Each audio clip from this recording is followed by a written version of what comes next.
सुनिए दीपावली के दिन लक्ष्मी जी और गणेश जी से जुड़ी कथाएं। आज हम सुनने वाले हैं लक्ष्मी जी की अंगूठी का चमत्कार। एक निर्धन व्यक्ति था। वह नित्य भगवान विष्णु और लक्ष्मी की पूजा करता।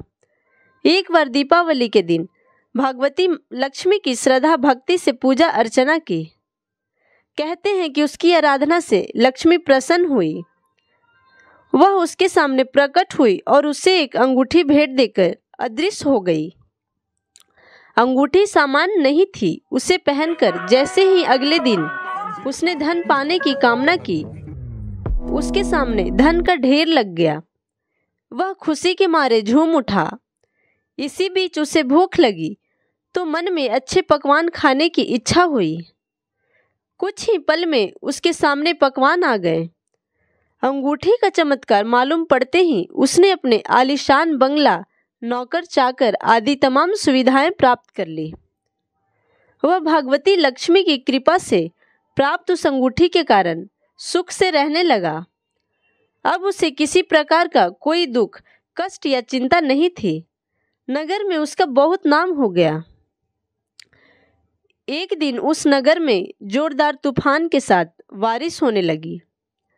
कई निर्धन लोगों के मकानों के छप्पर उड़ गए।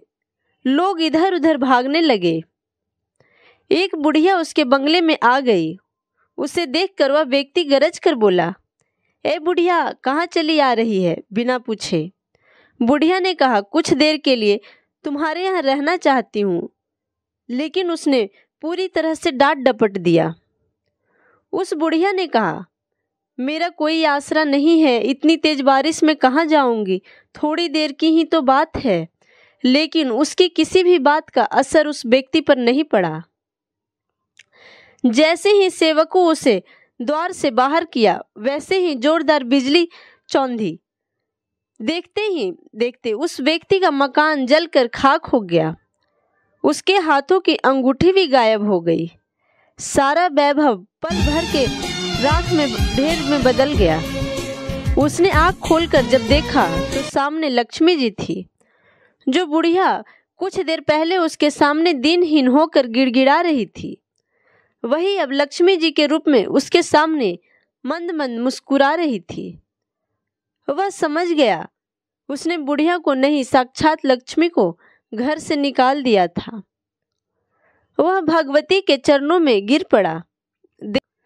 देवी बोली, तुम इस योग नहीं हो जहाँ निर्धनों का सम्मान नहीं होता है। मैं वहाँ निवास नहीं कर सकती।